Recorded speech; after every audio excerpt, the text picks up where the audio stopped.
Imagine an empire so vast, so powerful, that its very name struck fear and awe across the known world: Rome. From the scorching deserts of Africa to the misty shores of Britain, its legions were unstoppable, its will absolute.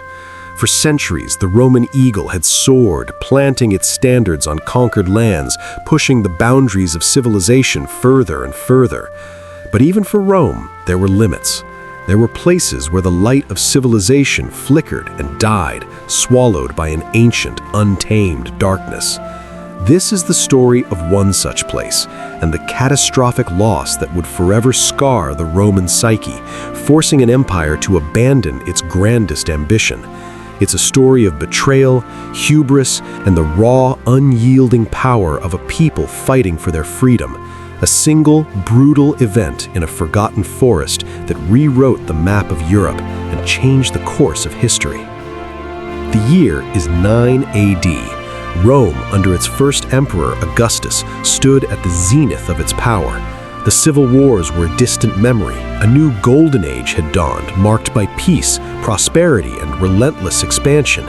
For decades, Roman ambition had turned its gaze eastward and westward, but a vast, untamed wilderness loomed just beyond the Rhine River, Germania, a land of dense, ancient forests, fierce tribes, and a constant, nagging threat to the empire's northern frontier. Augustus, ever the strategist, saw Germania not as a buffer, but as the next logical step in Rome's manifest destiny. His vision was clear: extend the empire's borders from the Rhine all the way to the Elbe River, incorporating the vast Germanic heartland into the Roman domain. This would secure the northern frontier permanently and add immense new territories and resources to Rome. To achieve this grand vision, Augustus dispatched one of his most trusted and experienced administrators, Publius Quinctilius Varus, to govern the newly pacified territories east of the Rhine.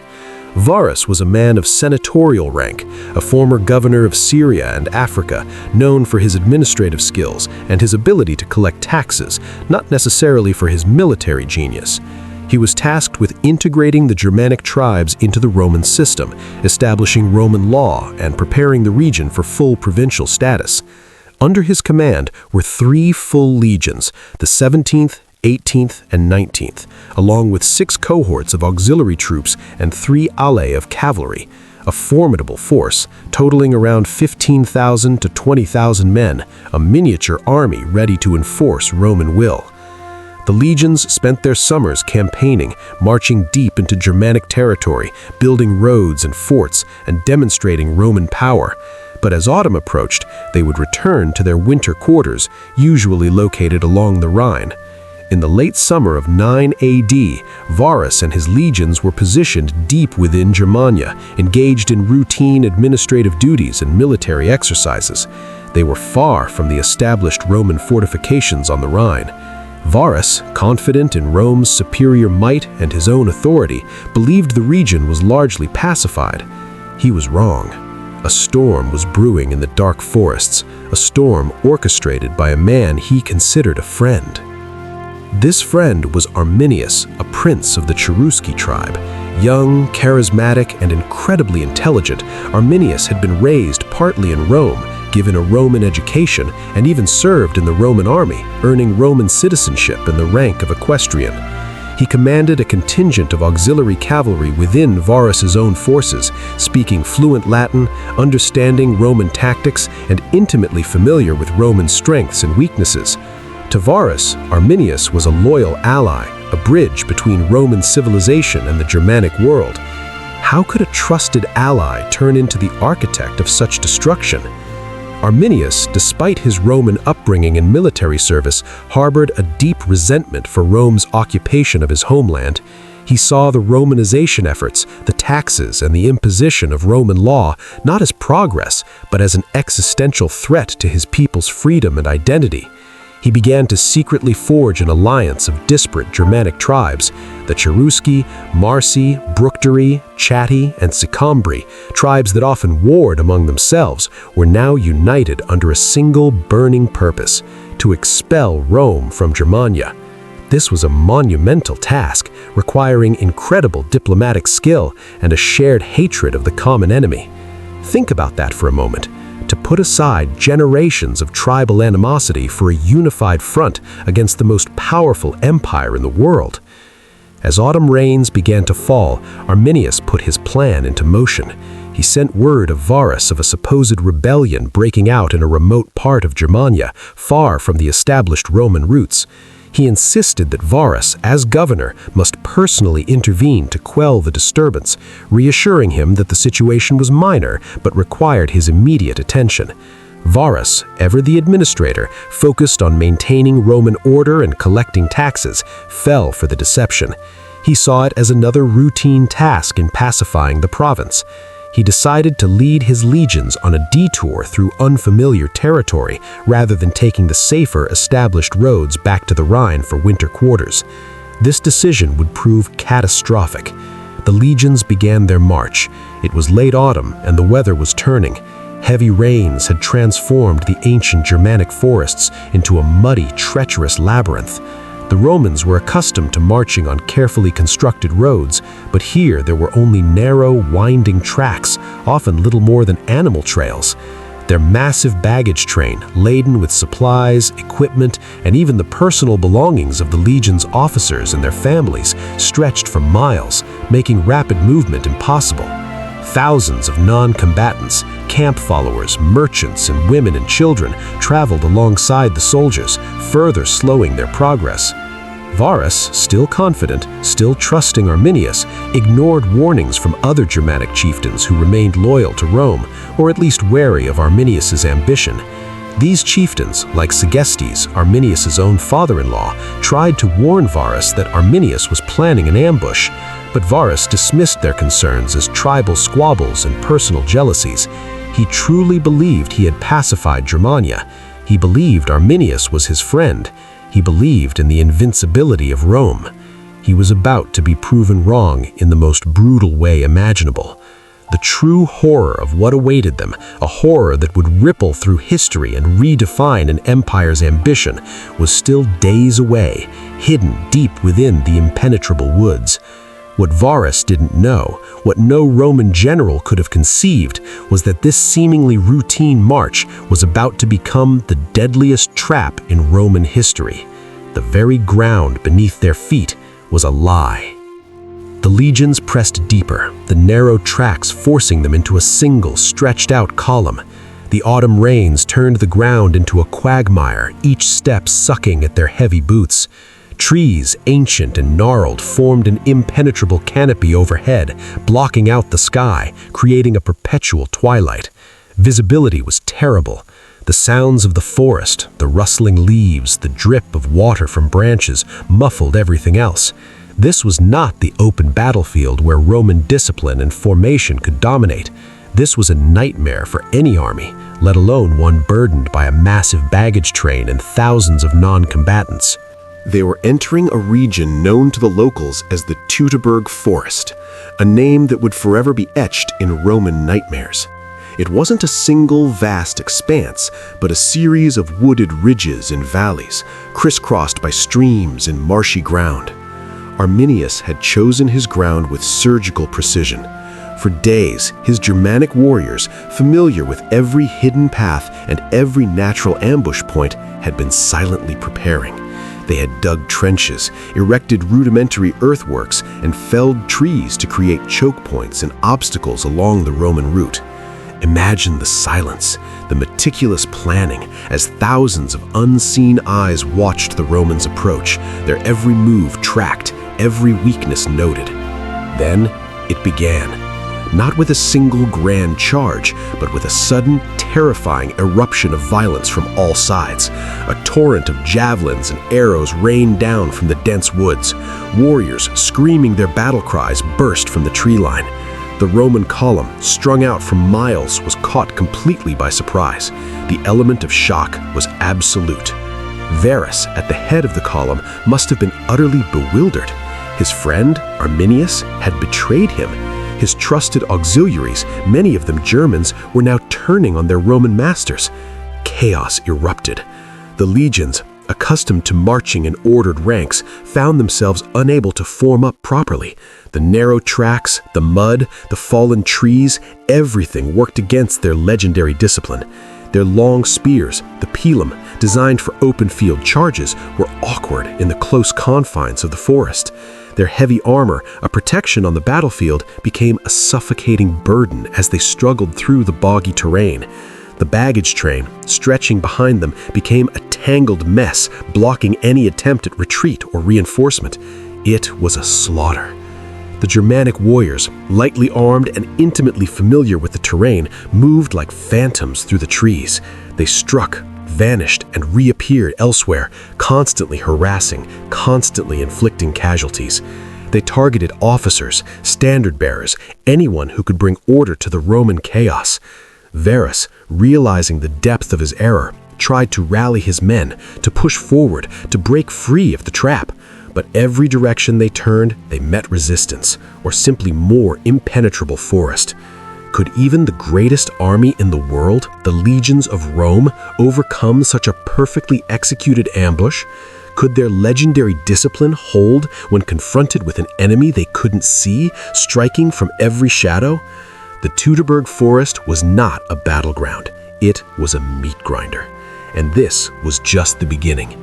The full scope of this unimaginable disaster, a struggle for survival against impossible odds, would not unfold in a single day, but over several agonizing days, each one bringing new horrors and deeper despair. The fate of 3 legions and the future of an empire hung by a thread, slowly unraveling in the ancient German wilderness. The screams of the dying, the clash of steel, the relentless rain, these sounds would haunt Rome for generations.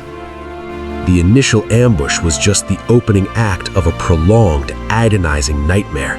For 3 days, the Roman legions were relentlessly harried, pushed, and cut down. The dense forest, once a mere obstacle, became a death trap. Varus ordered his men to try and clear paths, to fell trees, to create some semblance of order and space where their formations could be effective. But the moment an axe rang out, a volley of javelins would follow, forcing the legionaries to abandon their efforts and defend themselves. Every attempt to move, every effort to regroup was met with renewed attacks from unseen enemies.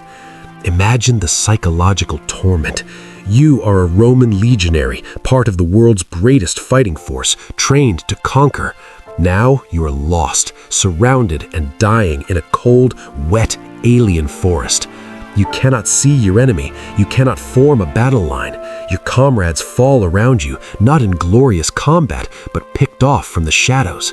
The rain continued, making the ground slick with mud and blood, chilling them to the bone. Hunger and exhaustion began to set in, weakening their resolve.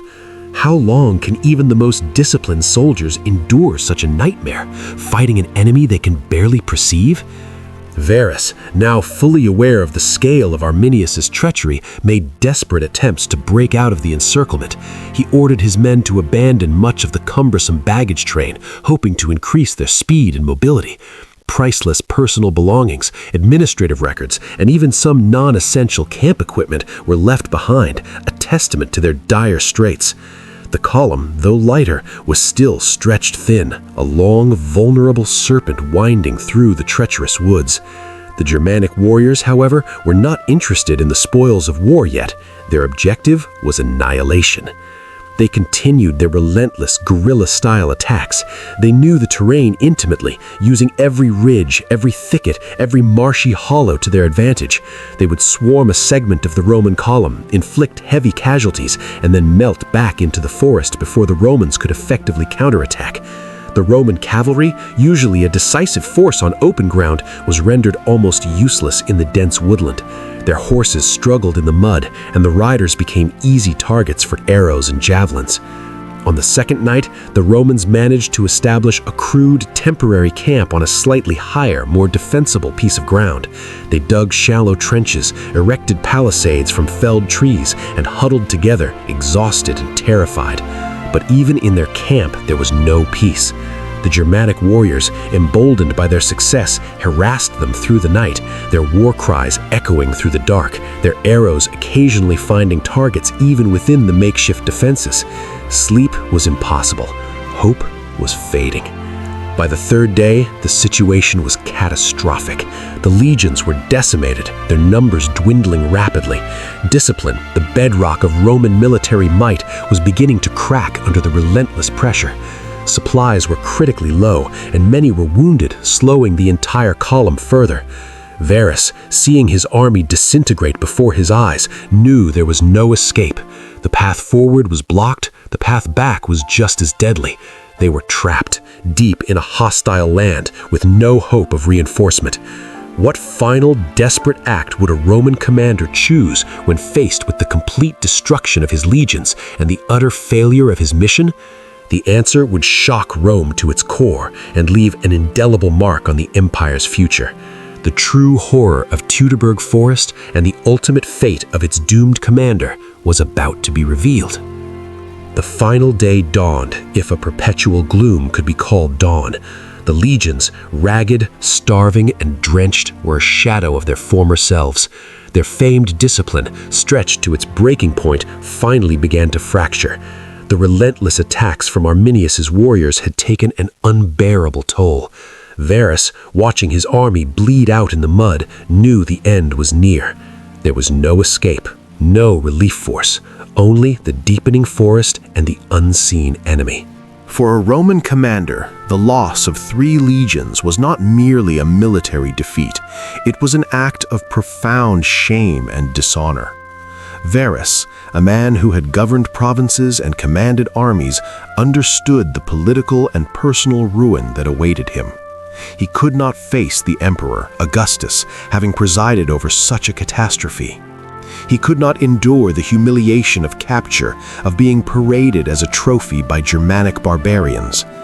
In the grim tradition of Roman honor, Varus chose his own end. He fell on his sword, taking his own life rather than suffer the ultimate disgrace. Many of his senior officers, bound by similar codes of honor, followed his example. With their commander gone, and with no hope of rescue, the remaining Roman soldiers fought on, but their resistance was faltering.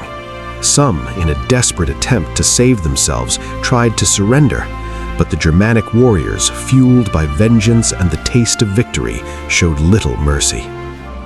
What would you do in such a moment? Fight to the last breath against overwhelming odds, or beg for a life that might be even worse than death? The forest floor became a gruesome tableau of Roman defeat.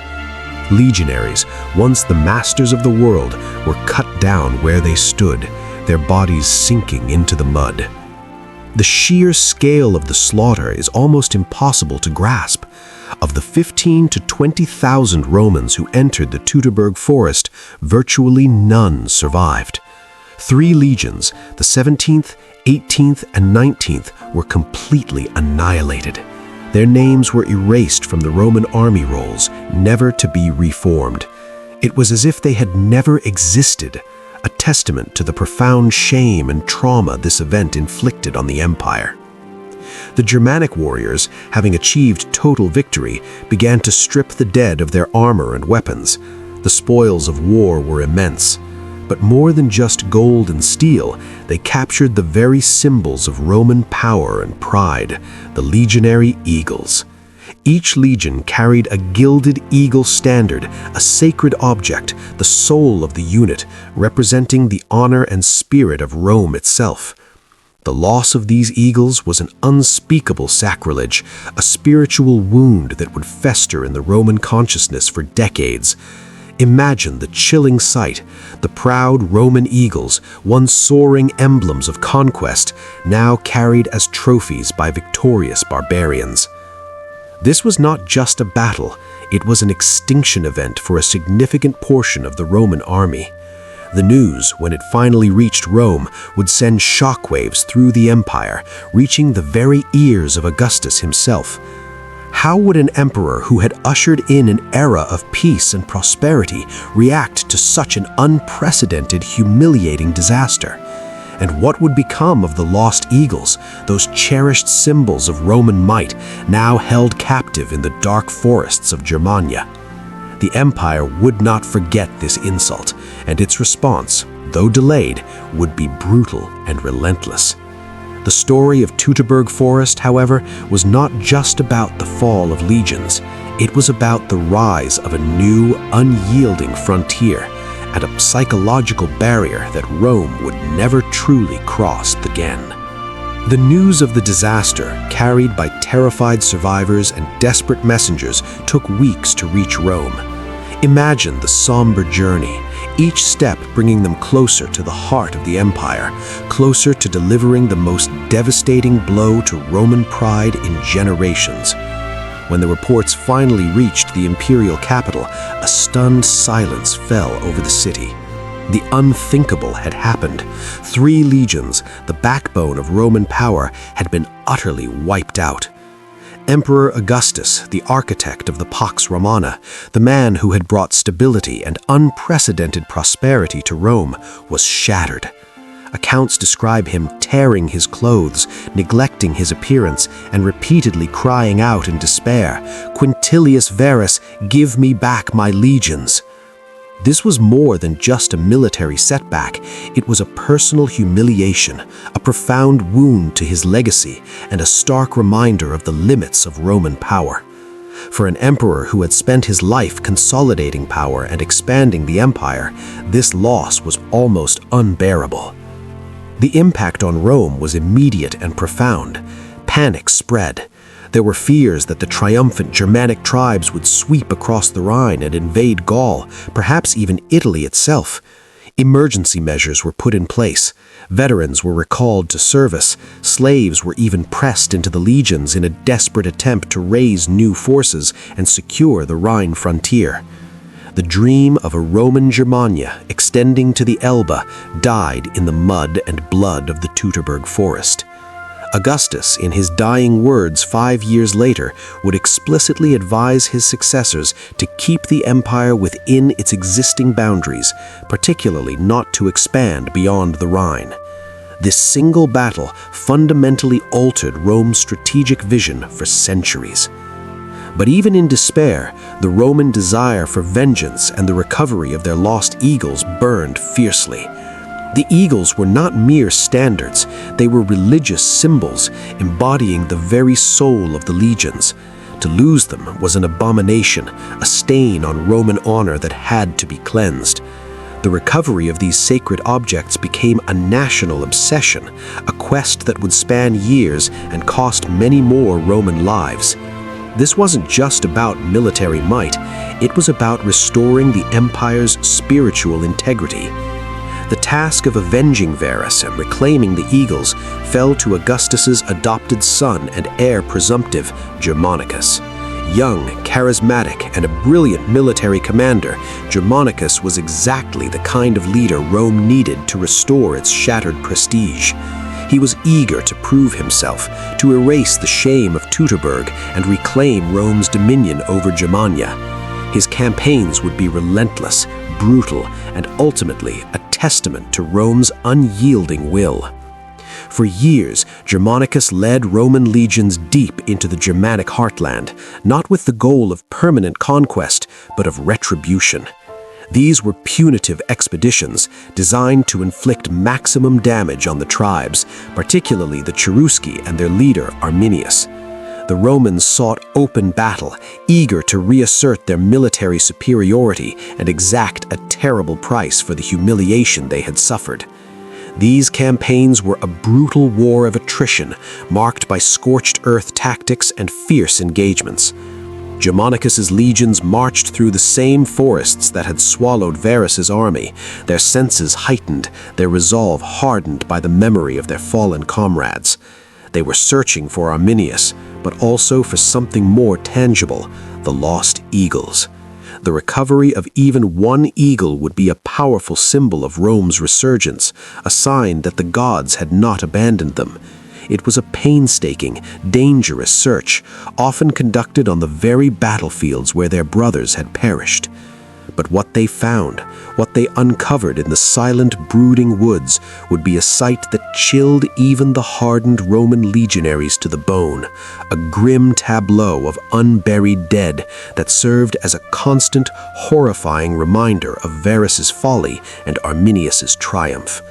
The search for the eagles would lead Germanicus to the very heart of the disaster, to a discovery that would haunt Rome and solidify its resolve for vengeance. This grisly find deep in the German wilderness was about to become the most potent propaganda tool in Roman history. In the year 15 AD, 6 years after the catastrophe, Germanicus and his legions finally reached the site of the Teutoburg Forest ambush. What they found there was a scene of unspeakable horror, a grim testament to Rome's greatest defeat.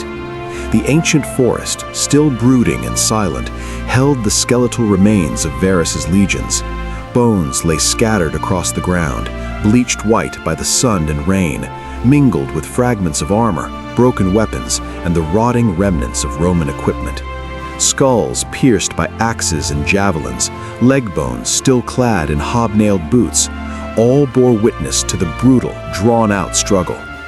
Imagine the sight for the Roman soldiers marching through that silent, haunted woodland. These were their brothers, their comrades, left unburied, their spirits restless. The air itself must have felt heavy with the ghosts of the fallen. Germanicus himself was profoundly affected. He ordered his men to gather the bones, to build a massive burial mound, and to perform solemn funeral rites. It was a moment of profound grief and grim resolve. This wasn't just about honoring the dead, it was a powerful psychological act. By burying their fallen, the Romans were reclaiming the ground, transforming a site of defeat into a memorial and fueling their desire for vengeance. How do you think this site impacted the Roman legions, seeing the ultimate cost of their empire's ambition laid bare before them? The discovery of the battlefield and the subsequent burial became a rallying cry for Germanicus's campaigns. It solidified the resolve of his troops, transforming their punitive expeditions into a holy war of retribution. Arminius, the architect of the ambush, now had to face a Roman army fueled by sorrow and an unyielding thirst for revenge. Germanicus pursued Arminius relentlessly, forcing him into a series of pitched battles that were a stark contrast to the guerrilla warfare of Teutoburg. One of the most significant engagements occurred at the Weser River, near a plain known as Staviso. This was the kind of open ground where Roman legions excelled. Germanicus, leading 8 legions, faced Arminius's coalition in a massive confrontation. The battle was fierce, but Roman discipline, superior tactics, and overwhelming numbers eventually prevailed. The Germanic tribes suffered a devastating defeat, their warriors cut down in vast numbers as they tried to flee. Many drowned in the Weser as Roman cavalry pursued them relentlessly. It was a brutal, bloody victory, a partial repayment for the humiliation of Teutoburg. In the aftermath of the battle, as the Romans scoured the battlefield and the surrounding areas, a momentous discovery was made. Amidst the chaos and the carnage, one of the lost legionary eagles was found. Imagine the roar that must have gone up from the Roman ranks. The sight of that gilded eagle, battered but unbroken, was a powerful symbol of Rome's resurgence, a sign that the gods had not truly abandoned them. It was a moment of profound triumph, a partial redemption for the empire's honor.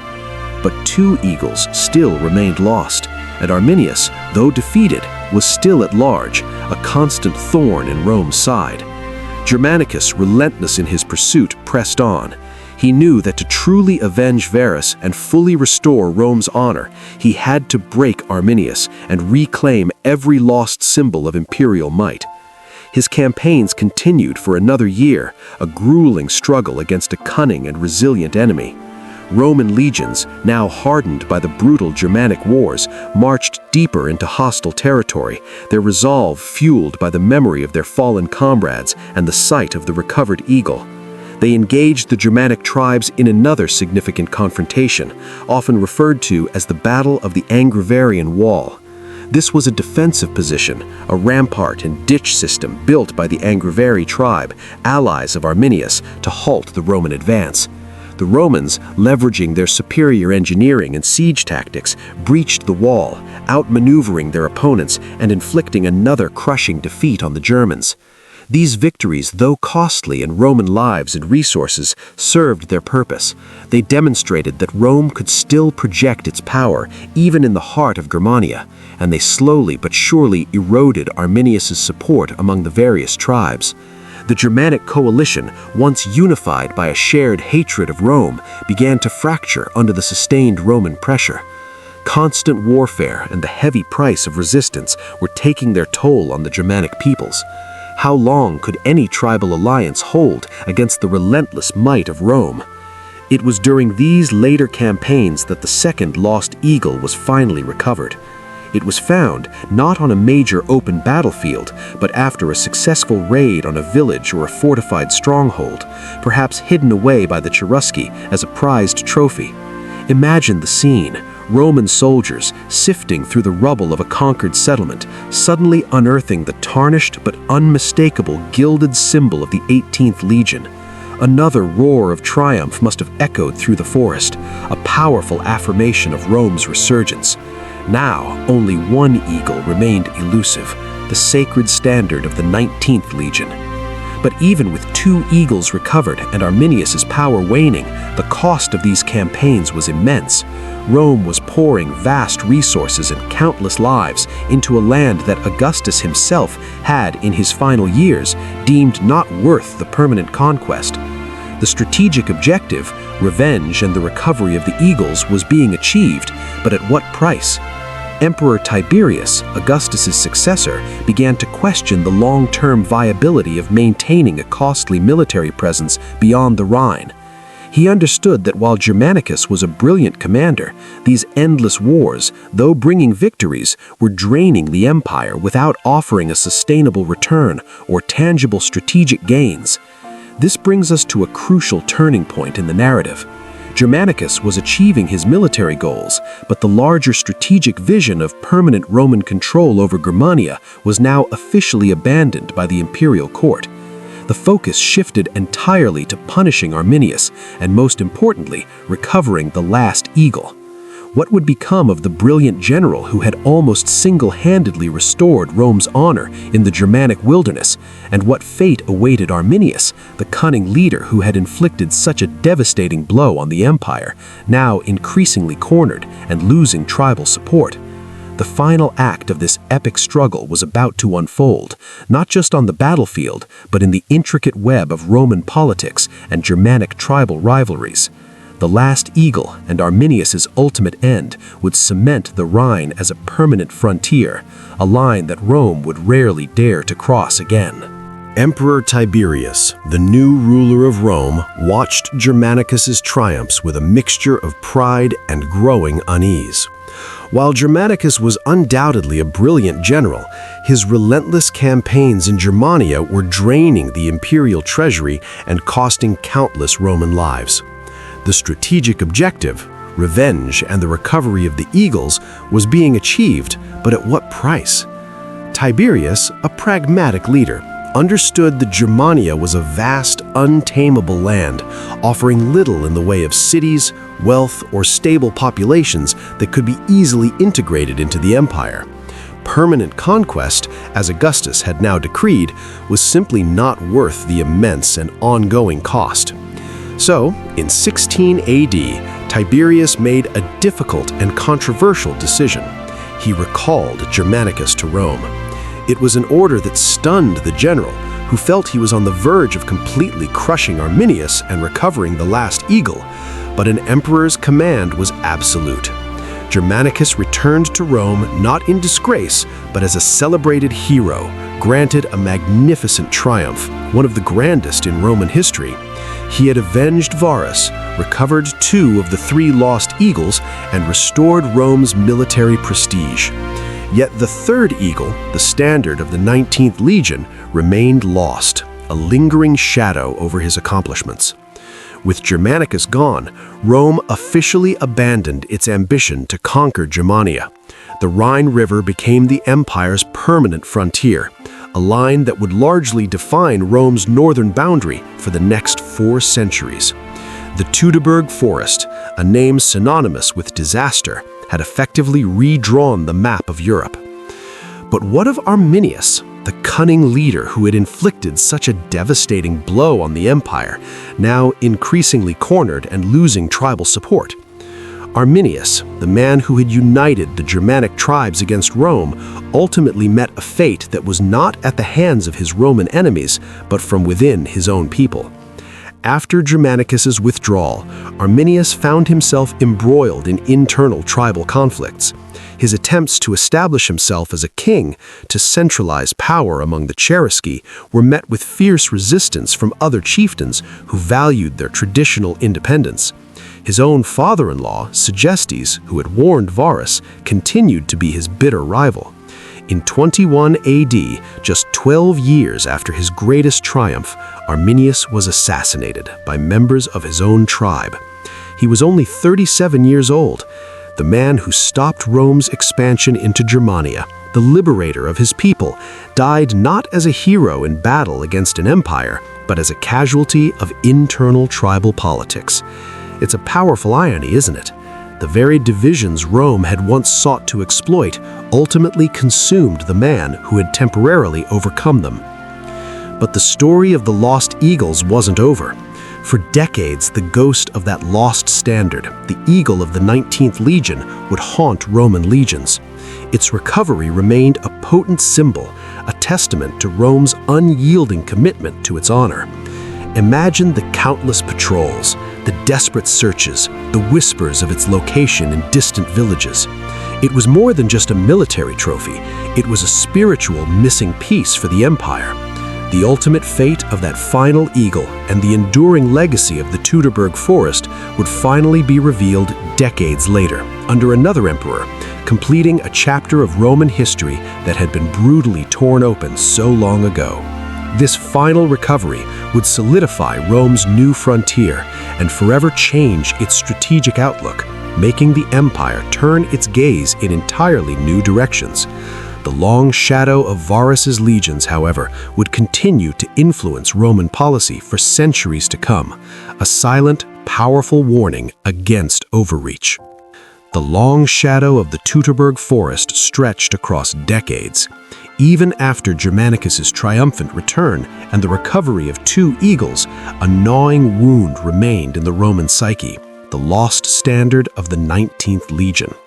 It was a constant, unspoken reminder of Rome's greatest humiliation, a symbol of unfinished business, a ghost lurking in the untamed forests beyond the Rhine. For Romans, the empire could not truly be whole, its honor not fully restored, until that last sacred eagle was brought home. How deeply can a single lost banner, a mere piece of gilded metal, impact the collective consciousness of an entire civilization for generations? Decades passed. Emperors rose and fell, but the memory of Varus's legions and the missing eagle never faded. It wasn't until the reign of Emperor Claudius, a man often underestimated, that the final piece of Rome's lost honor would finally be reclaimed. Claudius, who came to power in 41 AD, was a pragmatic ruler. He understood the futility of permanent conquest in Germania. His goal was not to expand across the Rhine, but to consolidate Roman power, secure existing frontiers, and demonstrate imperial might where it was truly beneficial. Yet the lingering shame of the third eagle was a political and psychological burden he wished to lift. So, in 41 AD, Claudius dispatched his general, Publius Gabinus Secundus, on a special mission into Germania. This was not a campaign of conquest, but a targeted expedition, a hunt for a ghost. Secundus and his legions ventured into the dangerous heartland, not seeking to establish new provinces, but to find that single elusive symbol of Roman pride. The details of its recovery are sparse, lost to time, but the outcome is clear. After a daring raid, or perhaps a skillfully negotiated exchange with a Germanic tribe, the eagle of the 19th Legion was finally recovered. Imagine the scene. Roman soldiers holding aloft that battered, tarnished, but undeniably sacred standard. The roar of triumph must have shaken the ancient trees. The cheers would have echoed across the Rhine, signaling to Rome that the long, agonizing quest was finally complete. All three eagles, symbols of Varus's lost legions, were back in Roman hands. The stain on Rome's honor, after 32 years, was finally cleansed. This wasn't just a military victory, it was a profound spiritual and psychological triumph, allowing Rome to finally close a painful chapter in its history. But the recovery of the last eagle did not signify a renewed push into Germania. Quite the opposite, it cemented the Rhine as Rome's permanent frontier. The lesson of Teutoburg Forest, paid for with the lives of 3 legions and decades of ongoing conflict, was etched deep into Roman strategy. Germania was too wild, too costly, too unprofitable for permanent conquest. Rome chose to turn its gaze elsewhere, to lands that offered more tangible rewards. This single catastrophic battle, the ambush in the Teutoburg Forest, fundamentally altered the trajectory of Roman expansion. Instead of pushing east to the Elbe, Rome solidified its hold on Gaul, then turned its attention west, across the English Channel, leading to the conquest of Britain under Claudius himself. It also focused more on the Danube frontier, expanding into Dacia, and later engaging with the powerful Parthian Empire in the east. The Teutoburg Forest was not just a battle, it was a continental pivot point, a defining moment that shaped the very geography of ancient Europe and, by extension, the modern world. Consider this. Had Rome successfully conquered Germania, what would Europe look like today? Would there be a distinct Germany? Would the Romance languages have spread further east? How much of our modern legal systems, our architecture, our culture is a direct consequence of Rome not conquering Germania? The answer is profound. The un-Romanized Germanic tribes, left to develop their own identities and power structures, would eventually become the very forces that challenged and ultimately fractured the Western Roman Empire centuries later. The seeds of Rome's eventual decline in the West were arguably sown in the mud and blood of that ancient forest. The Teutoburg Forest was more than just a military disaster. It was a psychological scar, a permanent cautionary tale. It taught Rome the limits of its power, the dangers of hubris, and the enduring strength of a people fighting for their freedom. It forced an empire to abandon its grandest ambition, to redefine its borders, and to forever change its strategic outlook. The ghosts of Varus's legions continued to whisper across the Rhine, a silent, powerful warning that echoed through Roman history for centuries, shaping its destiny and ultimately the destiny of an entire continent. The legacy of those lost legions and the unyielding resistance of Arminius is still visible in the maps and cultures of Europe today. The long shadow of the Teutoburg Forest stretched across decades, but its influence wasn't confined to the immediate aftermath of Varus's defeat or Germanicus's campaigns. The lessons learned in that blood-soaked wilderness profoundly shaped Rome's strategic thinking, not just for a few years, but for centuries. The Rhine, once a river to be crossed, became a boundary to be defended. It was a line in the sand, or rather, a line in the mud and forest that Rome would rarely dare to breach with full intent of conquest again. This new strategic reality manifested in one of the most remarkable feats of Roman engineering and military planning, the Limes Germanicus. This wasn't a single continuous wall like Hadrian's Wall in Britain, but a complex system of watchtowers, palisades, ditches, and forts stretching for hundreds of miles from the Rhine to the Danube. It was a permanent physical demarcation of the empire's northern limits, a stark declaration that beyond this point lay territory Rome had chosen not to conquer. Think about that for a moment. An empire built on relentless expansion, an empire that believed in its manifest destiny, deliberately chose to stop. Why? Because the cost of Germania, the ghost of Varus, was too high. The limes served multiple purposes. It was a defensive barrier designed to deter small raiding parties and channel larger invasions to specific crossing points where Roman legions could meet them on favorable terms. It was also an economic frontier, controlling trade and collecting customs duties. But perhaps most importantly, it was a psychological barrier. It solidified the Roman perception of Germania as an untamed, dangerous wilderness, a place inhabited by fierce, unpredictable barbarians.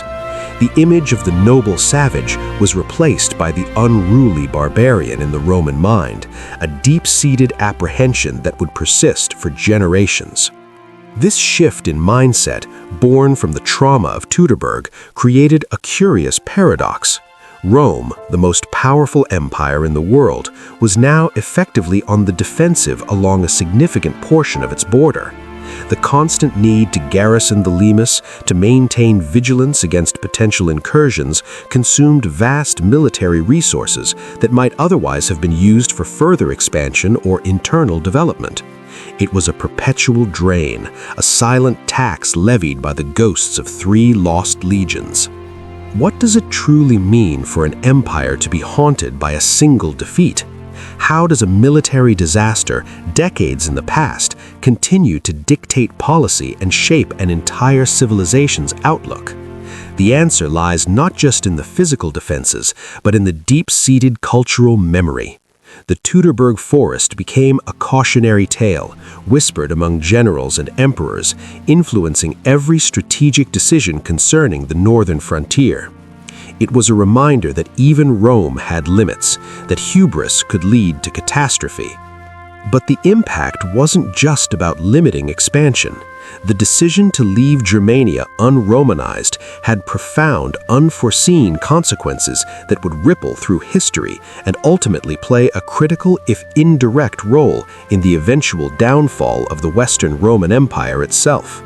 The very tribes that Varus failed to conquer, left to develop their own powerful kingdoms, would eventually become the instruments of Rome's undoing. The seeds of future invasions, of the great migrations that would fundamentally reshape Europe, were sown in that ancient forest. And the story doesn't end there. The legacy of the Teutoburg Forest continued to echo, influencing even modern nation-states and their understanding of identity and borders. The ghost of Varus's legions, it turns out, was far from laid to rest. The ghost of Varus's legions, it turns out, was far from laid to rest. The decision to abandon Germania, forced by the catastrophe of Teutoburg Forest, created a fundamental divergence in European history. While regions like Gaul, Hispania, and Britannia became deeply Romanized, adopting Latin, Roman law, and Roman customs, the lands east of the Rhine developed independently. The Germanic tribes, unburdened by Roman administration and taxation, were free to develop their own political structures, their own languages, and their own martial traditions, unblended with the Roman way of life. This un-Romanized Germania was not a static entity. The very tribes that Arminius had united, and others beyond them, continued to grow in power and numbers. Their warriors, honed by centuries of intertribal conflict and intermittent skirmishes with Roman frontier forces, became formidable fighting machines. Imagine a parallel universe where Germania had been conquered. Would we speak Latin-derived languages in Germany today? Would its legal systems mirror Roman law? The absence of Romanization in this vast territory meant that when the Western Roman Empire began to weaken centuries later, it faced not integrated, partially Romanized populations, but a powerful, distinct, and often hostile cultural bloc on its borders. This, then, is the ultimate long-term consequence of the Teutoburg Forest. The un-Romanized Germanic tribes, the Goths, Vandals, Franks, Saxons, and many others, would eventually become the architects of the Western Roman Empire's fragmentation. These were the peoples who, in the 4th and 5th centuries AD, would cross the Rhine and Danube in waves, not as subjects seeking integration, but as conquerors seeking new lands and resources. They established their own kingdoms within the former Roman provinces, fundamentally reshaping the political and cultural map of Europe. The very divisions that Arminius had temporarily overcome to defeat Varus, the fierce independence of the Germanic peoples, became the defining characteristic of post-Roman Europe. So, while the immediate impact was the loss of 3 legions and a shift in Roman frontier policy, the Teutoburg Forest quietly set the stage for the collapse of an empire centuries later. It carved out a distinct cultural and linguistic sphere in northern Europe that would endure.